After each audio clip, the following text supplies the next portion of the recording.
आप सभी को जय शंकर की। मेरा नाम है अभिषेक पांडे और आज हम बात करेंगे काल सर्प योग के बारे में। जन्म कुंडली में सबसे बड़ा दोष को काल सर्प दोष को माना गया है। यह दोष आपके नौकरी, विवाहिक जीवन, संतान, सम्मान और धन जैसी समस्याओं को उत्पन्न करता है। काल सर्प दोष राहु और केतु 180 डिग्री में हो तो, या अर्थात राहु और केतु आमने सामने हो और जब उनके मध्यम में समस्त ग्रह आ जाते हैं तो काल सर्प दोष का निर्माण होता है। अर्थात मान के चलिए राहु प्रथम भाव में और केतु सप्तम भाव में है। ये राहु और केतु दोनों आमने सामने है और उसके इस साइड में एक तरफ दिखेंगे तो समस्त ग्रह को बांधा हुआ है, अर्थात इसे ही काल सर्प योग कहते हैं। राहु और केतु विभिन्न भाव में स्थित होकर 12 प्रकार के काल सर्प दोष का निर्माण करते हैं और आज हम जानेंगे कि 12 प्रकार के काल सर्प दोष जन्म कुंडली में किस प्रकार के बनते हैं। तो चलिए शुरू करते हैं। फिर अनंत काल सर्प दोष, कुलिक काल सर्प दोष, वासु काल सर्प दोष, शंख पाल काल सर्प दोष, पग काल सर्प दोष, महापग काल सर्प दोष, तक्षक काल सर्प दोष, काल कोटक काल सर्प दोष, शंख चूड़ काल सर्प दोष, घातक काल सर्प दोष, शेषनाग काल सर्प दोष, विषधर काल सर्प दोष। ये 12 काल सर्प दोष होते हैं। अनंत काल सर्प दोष, यदि यह दोष में राहु प्रथम भाव अर्थात लग्न भाव में हो और केतु सप्तम भाव में हो, समस्त ग्रह 12वें भाव में, 11वें भाव में, 10वें भाव में, 9वें भाव में और 8वें और 7वें भाव में समस्त ग्रह अगर हो तो अनंत काल सर्प दोष का निर्माण होता है। कुलिक काल सर्प दोष, कुलिक काल सर्प दोष में राहु 2वें भाव में और केतु अष्टम भाव में और इन दोनों के बीच में समस्त ग्रह यदि हो तो कुलिक काल सर्प दोष का निर्माण होता है।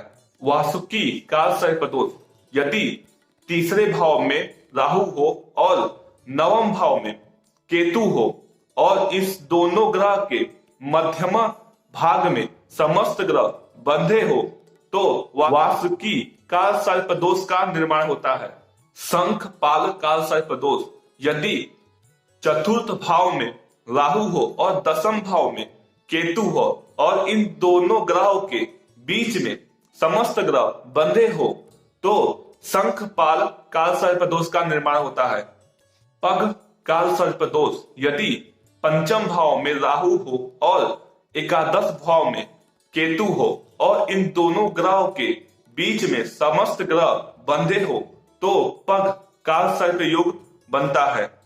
महापग काल सर्प दोष, यदि 6वें भाव में राहु हो और 12वें भाव में केतु हो और इन दोनों ग्रह के बीच में समस्त ग्रह बंधे हो तो महापग काल सर्प दोष का निर्माण होता है।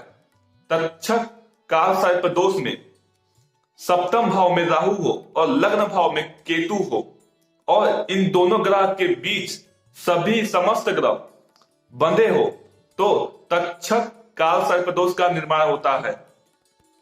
काल कोटक काल सर्प दोष, यदि 2रे भाव में केतु हो और 8th भाव में राहु हो, इन दोनों ग्रह के मध्यम में सभी ग्रह बंधे हो तो काल कोटक काल सर्प दोष का निर्माण होता है। शंख चूड़ काल सर्प दोष, शंख चूड़ काल सर्प दोष में केतु 3रे भाव में और राहु 9वें भाव में स्थित हो और इन दोनों ग्रहों के बीच समस्त ग्रह बंधे हो तो शंख चूड़ काल सर्प दोष का निर्माण होता है।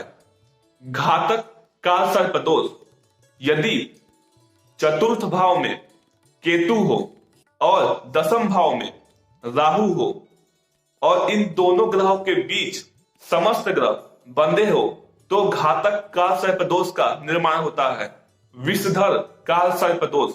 यदि केतु पंचम भाव में और 11वें भाव में राहु हो, इन दोनों ग्रहों के मध्यम में समस्त ग्रह बंधे हो तो विषधर काल सर्प दोष का निर्माण होता है। शेषनाग काल सर्प दोष। यदि केतु छठवें भाव में और राहु 12वें भाव में स्थित हो, इन दोनों ग्रह के मध्यम में समस्त ग्रह बंधे हो तो शेषनाग काल सर्प दोष का निर्माण होता है। तो उम्मीद करता हूं आप लोगों को काल सर्प दोष की पूरी जानकारी आपको अच्छा लगा होगा।